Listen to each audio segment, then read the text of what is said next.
Muy buenos días, muy buenas tardes. Saludos a todas y a todos. ¿Me escuchan bien? ¿Me escuchan bien en este momento? Está perfecto.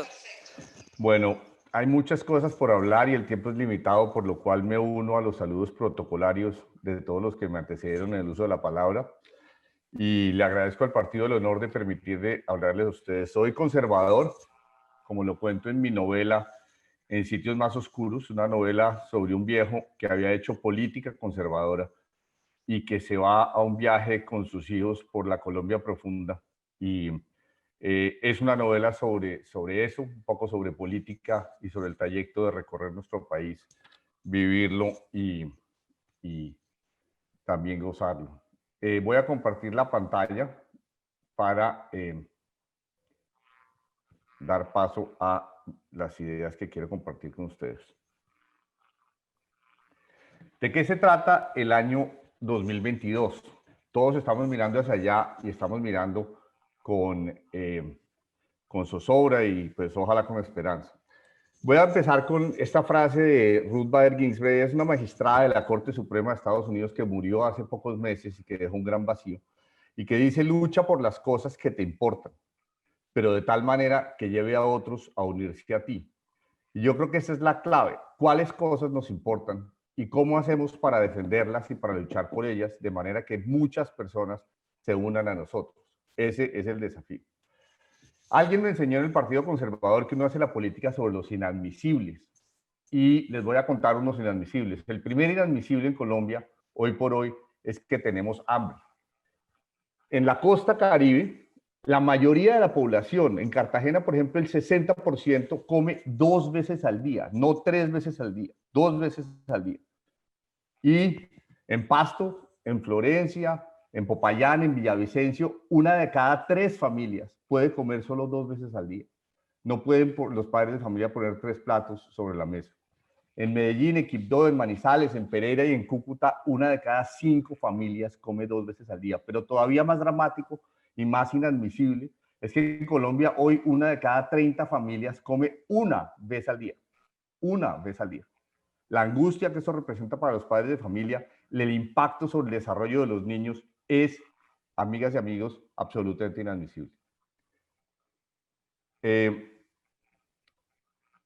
Se han hecho cosas, pero es insuficiente. Este es un mapa de calor que muestra que los países que más han hecho están en verde oscuro, los otros en verde claro, y los que menos hemos hecho estamos en amarillo o en rojo. Y ustedes ven ahí que Estados Unidos, Brasil, Chile han hecho mucho, Bolivia y Perú han hecho un poco menos, pero Colombia, Argentina, Paraguay hemos hecho algo, sí, y hemos hecho cosas importantes, pero insuficientes. Hemos debido hacer más.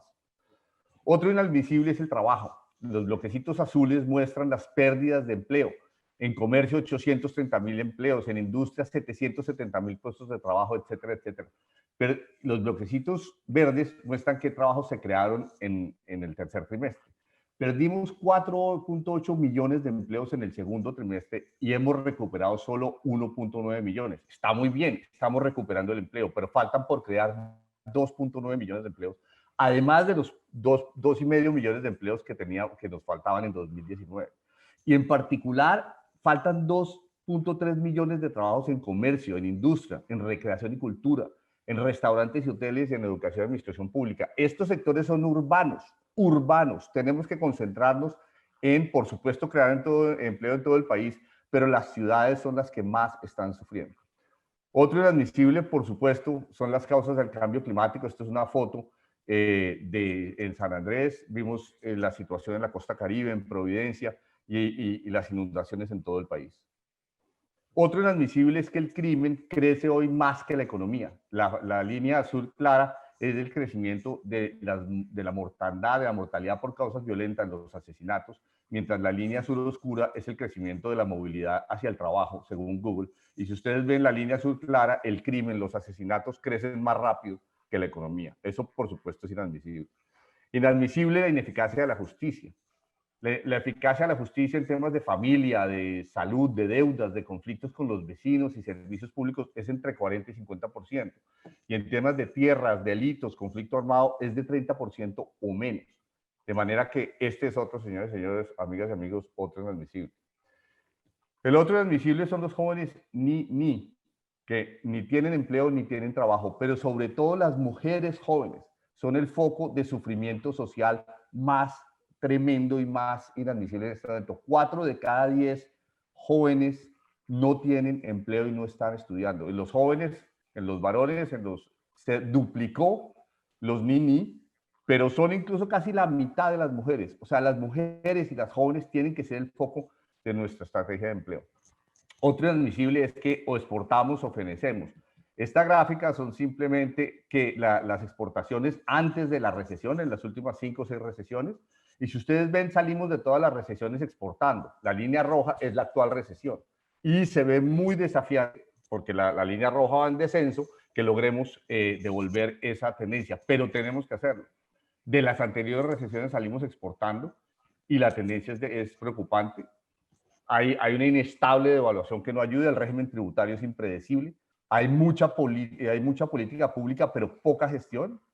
Eso no es solamente un tema sobre este gobierno, sobre todos los gobiernos que hemos estado, y yo he participado en varios, de manera que es un tema de una revisión a fondo de lo que estamos haciendo. Tenemos un exceso de prioridades. Tener exceso de prioridades es no tener prioridades. Tener 25 sectores que queremos que exporten es no tener ninguno. Tenemos que enfocarnos en un grupo específico y ponerlos a exportar y luego, una vez logremos éxitos, pasar a otro grupo pequeño específico. Pero tener 24 prioridades como hemos heredado los últimos 10, 12 años de política exportadora es no tener ninguna prioridad. Y las prioridades cambian con los ministros. ¿Cuál es entonces el dilema más difícil visto desde este punto de vista? Por un lado, actuar para resolver el tema de la recesión, actuar para acudir en ayuda de la pobreza y crear empleo, pero por el otro lado, que no se salga de madre el déficit fiscal, que la deuda pública vuelva a disminuir y que haya credibilidad y mantengamos la credibilidad y la estabilidad colombiana, que es uno de los activos más grandes que tenemos. Colombia, amigas y amigos, es una promesa. Liderar al país y al Estado son tareas relacionadas pero distintas. Sin eficacia estatal no hay confianza sobre el rumbo del país. Pero para la eficacia estatal necesitamos un salto cuántico. ¿Qué es un salto cuántico? Es un salto a otro nivel de energía.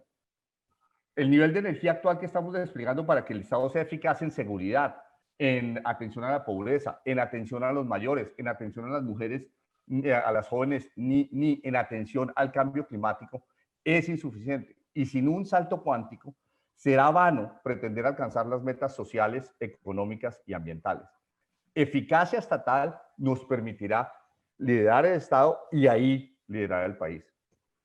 En medio siglo, yo podría decir que la tarea no ha sido eficacia, que es qué hacer, y eficiencia y ética, que es cómo hacerlo. El gobierno no es una organización orientada a producir resultados, solo a adelantar procesos. Y eso yo lo viví en Ecopetrol. Ecopetrol es una entidad dedicada y orientada a producir resultados.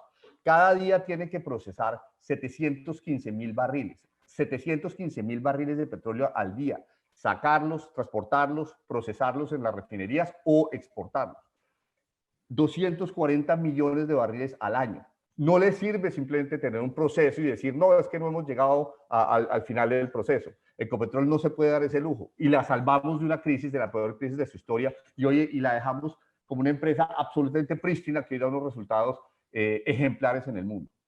Entonces, tenemos que dar ese salto cuántico en eficacia, en eficiencia y en ética, en qué hacer y cómo hacerlo, y poner al Estado a producir resultados. Hoy hace procesos.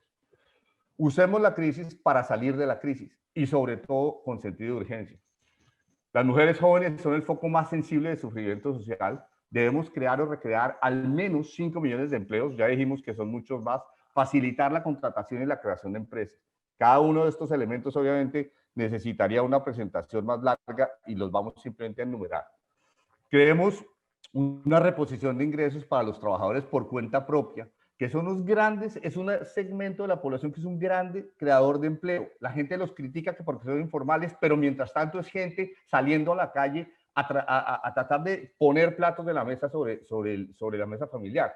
Entonces, dejemos de hablar mal de ellos y ayudémosles a que creen sus empresas y ayudémosles a sustentar su ingreso con un programa similar al PAES. Los niños, y yo tengo 3, una niña de 10, un niño de 12 y un niño de 14, y están en la casa y tienen una educación que es, por supuesto, muy deficiente frente a lo que se necesita. Han perdido capacidades académicas y de socialización. Necesitamos un plan masivo de recuperación académica y de deportes, tipo Supérate, que fue un plan que creamos, del cual yo fui el padre. Es un programa que tiene a 3 millones de niños en Colombia. 3 millones de niños en Colombia los tenía haciendo deportes todo el año antes de que llegara la pandemia. La educación virtual golpea, por supuesto, a los niños más pobres y debemos ser capaces. Muchos de ellos no tienen esa educación virtual porque no tienen Wi-Fi. Tenemos que poder ser capaces de dar Wi-Fi gratis en los barrios, en los pueblos. Los universitarios están desencantados y están bravos y están en las calles porque ven dudosa la promesa de la educación superior. ¿Qué es la educación? La educación es una promesa. Si Colombia es una promesa, la mayor promesa de cualquier país es su educación. Pero los jóvenes salen de la universidad o de la educación técnica y los ingresos que obtienen son insuficientes para pagar el crédito que obtuvieron de ICETEX o de otras fuentes. Yo me eduqué con ICETEX. Yo no habría podido ir a la Universidad de los Andes. Nosotros éramos 7 hijos. Como lo cuento en mi novela, mi papá se había ido de la casa y yo no me habría podido educar en la Universidad de los Andes si no hubiera sido por ICETEX. Yo quiero ICETEX. Somos 5 millones de colombianos que hemos sido beneficiarios de ICETEX en la historia. Pero obviamente para mí se cumplió esa promesa, pero para los jóvenes que se están graduando hoy, no. Y esa promesa, la promesa de la educación, es igual a la promesa del país.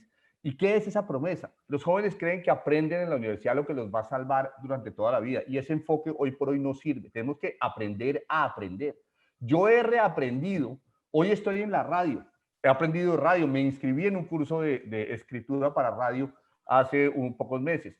Fui petrolero, me tocó aprender de petróleo, y fui novelista, me tocó aprender de escribir. Eso después del Ministerio de Hacienda. Si eso me pasa a mí, que tengo 58 años, ¿qué será para un joven que está saliendo de la universidad?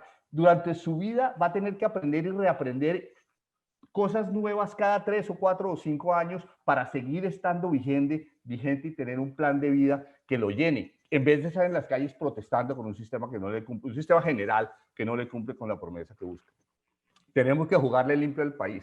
Yo soy economista, pero la economía se debe volver una ecofilia. La economía se debe volver una ecofilia. Ya la economía solamente de la rentabilidad y de la producción no basta. Tenemos que sumarla y tenemos que conservar, y oigan la palabra, conservar el ambiente.